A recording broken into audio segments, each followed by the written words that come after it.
Y'all, I just finished the Bible study and I'm telling you, this was so good. Y'all know how I get. I gotta share it with somebody. Look, I ain't gonna take up too much of your time. I promise you, it's gonna be worth it, okay? Just hear me out. So in Luke chapter 10, Jesus tells us the story of the Good Samaritan. And you may have heard this story before, but what I'm about to show you may change the way you read it forever. So in verse 25, we have this man who is identified as an expert in the law, okay? Now these experts didn't like Jesus. They didn't fool with him. The only reason they would even talk to him was to try to catch him slipping. And that is exactly what this man was trying to do. The expert stood up and said to Jesus, "Teacher, what must I do to inherit eternal life?" Now see, that's why you gotta slow down when you reading. You done already missed something. Now we've already established the relationship between these experts and Jesus. They ain't like him. So when the expert says, "Teacher," that isn't a term used out of respect. It's being used like sarcasm. It's almost as if he's saying, "Hey sir, since you know so much, what do I have to do to inherit eternal life?" It was a test. Now before asking his question, what did this expert do? He stood up. See, most people overlook that part, but it's actually very important, because if you didn't already know, you're about to find out what happens when you stand up to God. Watch how Jesus responds. Jesus says, "What is written in the law, and how do you read it?" Now what do I always tell y'all? If God is an all-knowing God, why does he need to ask questions?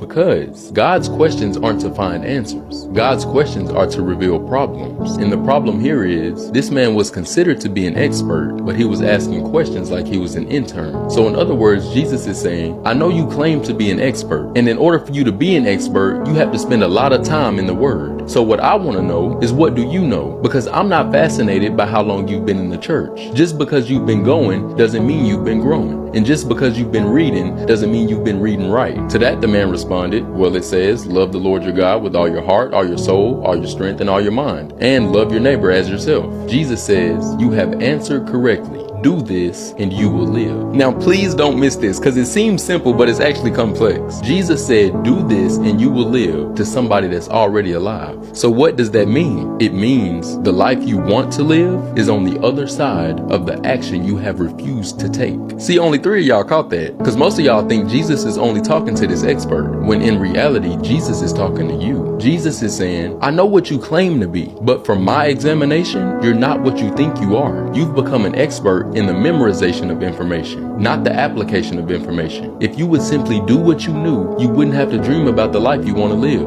You would already be living it. It's obvious that you know the information, but it's even more obvious that you know way too much not to be doing better than what you're doing. Y'all, I'm not even close to being done. It's just part 1. But I'm gonna say this and I'm gonna let you go, because I know you got stuff to do. If you want it as bad as you say you do, why don't you live like it?